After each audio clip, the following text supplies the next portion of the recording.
Okay, AIPMT 2015 question.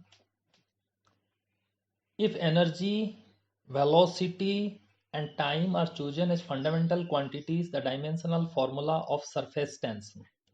Surface tension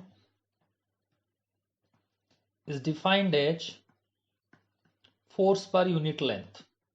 Force per unit length.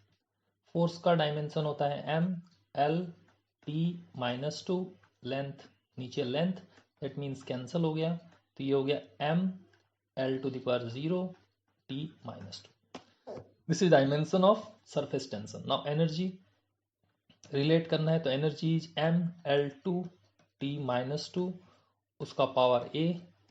Velocity is l t minus 1, उसका power b. And time is t, उसका power c. That means finally हो गया m to the power a, l to the power 2a plus b and t to the power minus 2a minus b plus c.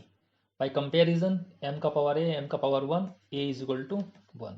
By comparison 2a plus b is equal to 0, a का value put कर देंगे, that means b is equal to minus 2. Now again by comparison minus 2a, तो minus 2 into 1 minus b, minus of minus 2 plus c is equal to minus 2. So this is minus 2 and plus 2 plus c is equal to minus 2. That means c is equal to minus 2.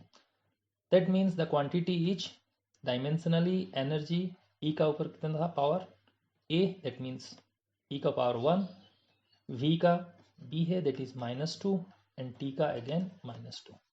That means option number C is correct. Thank you.